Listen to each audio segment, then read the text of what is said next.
Before listen, lock your door. Subscribe for daily horror story. First story.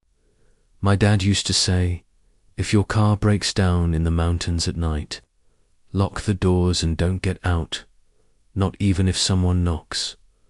I always thought he was just being dramatic. But last November, I found out why.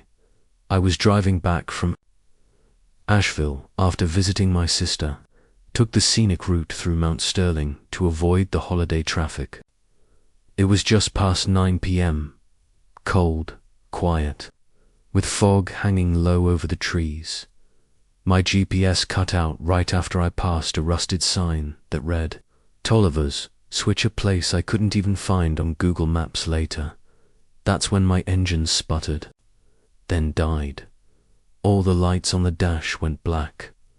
I tried restarting. Nothing. Pulled out my phone. No signal. I sat there for a while, thinking maybe I'd snagged something under the car. Popped the hood, checked everything. Looked fine. But that's when I noticed something strange. No sound, not from the forest, not even wind, like the world had been muted. Then, from somewhere beyond the trees, I heard it. 3 soft knocks, even measured, like someone tapping on a door. But from deep inside the woods, I jumped back into the car and locked every door. Nothing. Moved outside, but the fog started closing in, curling around the car like smoke. I could barely see the front bumper. Then I saw it, a shape, walking slowly along the road ahead. No flashlight, just a tall figure in old clothes, dragging something behind him. I leaned forward. He stopped, turned toward me, and lifted his hand, tapped the air, like he was knocking without touching the glass. But I still heard it. 3 knocks, right against the window. I slammed my foot on the gas. Nothing. Blink. He was gone. I sat frozen for over an hour, just after midnight. The dash lights flickered back on. The car started like nothing had happened. I hit the gas and didn't let up. Not until I saw another car parked on the roadside ahead. Hazard lights blinking. Hood opened, someone stood beside it, waving.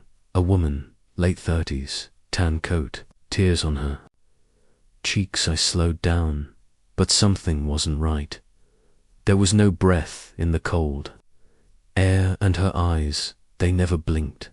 She mouthed something, "Get out, please." But I remembered what Dad told me, so I kept driving. I checked the rearview mirror. She was smiling now, and behind her, rising out of the fog, that same tall figure. I didn't stop until I reached a gas station off I-40. Told the clerk everything. He went pale. "You took the Tolliver Road?" he asked. I nodded. He looked away. "That road burned back in the 60s, he said. Whole community disappeared. Folks still see things out there. They try to trick you. Once you step out, they can take your place." I got home around 3 a.m., shaken, exhausted, but I thought I was safe. Then morning came, and I saw them, muddy, footprints on my porch, large, barefoot. They stopped right in front of the door, and on the inside of my windshield, 3 fingerprints pressed into the glass. It's been 2 months. Sometimes, when I park alone, I hear it again from the trunk. 3 soft knocks, then nothing. Next time your car breaks down on a mountain road, don't get out. Some things don't want help. They just want a ride back. Second story. My aunt once told me, if you ever feel like you're being watched from the trees, don't look up. If you do, he sees you back. I laughed it off as just one of her weird mountain sayings. But now I know exactly what she meant. It was Late October, when my friends and I went camping near a ravine known locally as Cutter's Gap. There were 5 of Usto guys. 3 girls, all college friends from Knoxville. One of them, Brian, said he'd found a hidden gem on a hiker's forum, a remote clearing near the edge of the ravine. No people, no roads. Perfect for a fall weekend. We parked off an old dirt access road and hiked. About 3 hours into the forest. The farther we walked, the less it felt like Tennessee. The trail narrowed. The air grew heavy. We didn't see another soul, not hiker, not even an animal, not even birds. When we finally arrived, I felt uneasy right away. The clearing was beautiful fallen leaves, mossy stones, a wide view into the gorge below, but something felt wrong. The trees leaned inward, just slightly, like they were listening. Still, we set up camp. That night, around the fire, Brian joked about Appalachian cryptids. Cave people, feral humans, the usual Reddit stuff. We laughed until around midnight. That's when rocks started falling into the ravine. At first, we thought it was just an animal, maybe a deer, but the pattern was too deliberate. 1 rock, pause, dot 2. More dot, then silence, then dash closer. Just behind the tree-line crack, a branch, snapping underfoot. We aimed our flashlights into the woods. Nothing, Brian whistled. Hello, anyone there? The woods answered dot with another whistle. Same tone, same rhythm, exactly the same. But it came from high in the trees. We didn't sleep much that night. In the morning, we found something by the fire pit, a small stick figure, made of twine and bone, laid gently on the stone ring. It hadn't been there the night before. We were freaked, but not enough to pack up. We should have, instead. We stayed another night. That evening, the wind never came. The woods were silent, completely dead. Sometime after 2 a.m., I woke up to footsteps outside my tent. Slow, precise. Then I heard breathing. I peeked through the flap. There was a man standing between our tents, still as stone, wearing old, torn hiking clothes. His skin, pale, stretched. His face pointed upward, neck craned back, mouth gaping at the sky. But his eyes were locked on me. Without moving his head, I ducked back inside, held my breath. The breathing faded. But when we got up, the next morning, there were 6 sets of footprints, and only 5 of us. Brian wanted to leave. So did I, but we couldn't find the trail. Our markers were gone. The GPS spun USEL-ESSLY by noon.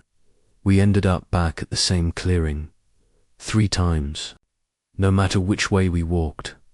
By evening, the trees looked different. They leaned in farther, and the air smelled like wet stone and iron. That night, we didn't build a fire, too afraid it might attract him, but he came anyway. We heard scratching. On the tents, a low hum, and then high above, in the trees. Laughter, but it wasn't right. It sounded stretched, hollow, like something trying to imitate a human voice. When the sun rose, Brian was gone. No footprints, no signs of a struggle, just his shoes, placed neatly at the edge of the ravine. Facing outward, we tried calling for help. Nothing worked. Just before dusk, we saw him again, standing halfway up a pine tree, clinging to the trunk, completely still. His head twisted upside down, mouth open, and this time he smiled. We ran, no plan, no direction. One of the girls twisted. Her ankle, we had to carry her. We stumbled onto an old service road near dawn. A ranger patrol found us mid-morning. They said we were 15 miles east of the trailhead. No, One could explain how it's been 6 months. Brian's never been found, but I still get texts from his number. Just one word, over and over. Look. And sometimes, at night, when I walk past wooded areas, I catch a glimpse of something halfway up a tree, neck bent, eyes locked on me, mouth slowly opening. Next time you camp near a ravine in Appalachia, don't look into the trees. Once you see him, he never looks away. Third story. My grandfather was a ranger for over 30 years. He always told me the tower is only safe until midnight. After that, close the hatch, don't look out, and if the radio picks up voices that aren't yours, don't answer. I used to think he was just losing it, but after my first solo shift, I never doubted him again. Last fall, I took a seasonal job with the Forestry Service. Entry level, sure, but I was thrilled. 3 months stationed at a remote fire tower in the Appalachian backcountry, just outside Cranberry Wilderness. No cell reception. No roads for 10 miles. Supply drops every 2 weeks. My job was simple. Keep watch for wildfires. Log the weather. Check in on the radio twice a day, morning and evening. The first 2 weeks were peaceful, solitary. Yes, but the view was incredible. Endless canopy in every direction. Sunsets lit the treetops like they were on fire. But on the 14th night, something changed. At exactly 11:47 p.m., the radio crackled. Not a scheduled check-in. Then a whisper, "Can you see me?" Then silence. I responded, "This is Tower 9. Identify." No reply. I logged it as interference. But as I leaned back in my chair, I noticed it, a light, far off in the trees. It blinked once, then again like someone signaling. But no one was supposed to be out there. The next day, I scanned the valley. Number. Hikers, no movement, no lights. I reported the radio anomaly to the regional office. They brushed it off. Sporadic interference. Happens sometimes. But that night, the voice came back. 11:48 p.m. Same voice. This time, it said, "Don't close. Your eyes." I didn't answer. Then I heard something else. Footsteps on the stairs. One by one, slow, deliberate. I bolted to the hatch, slammed it shut, and locked it tight. The steps stopped. I waited, heart pounding, barely breathing. Nothing followed, just wind through the trees. The next morning, I went down to check the base. That's when I saw it. An old forestry badge, rusty bent, nameplate faded, but I could still make it out. P. Morton. I searched the logs. He was a ranger stationed here back in 1996. Died in the line of duty, cause unknown. Body never recovered after that. I started keeping the hatch shut from sundown on. Didn't sleep much, but 5 nights later, the voice came. Back, only this time it wasn't on the radio. It was coming from beneath the floorboards, whispering my name. "Come down. We need another watchman." Like someone lying flat under the tower, speaking through the cracks. I stayed up all night, gripping my knife, didn't even blink. By morning, I was shaking. I radioed for early pickup, no response. The air felt wrong. Too still, too heavy. Even the birds were gone. That's when I started seeing things in the trees. Figures standing too still. Faces I couldn't quite focus on. Once I saw something halfway up a pine, leaning sideways, head bent at an impossible angle, watching me. It vanished the moment I blinked on my final night.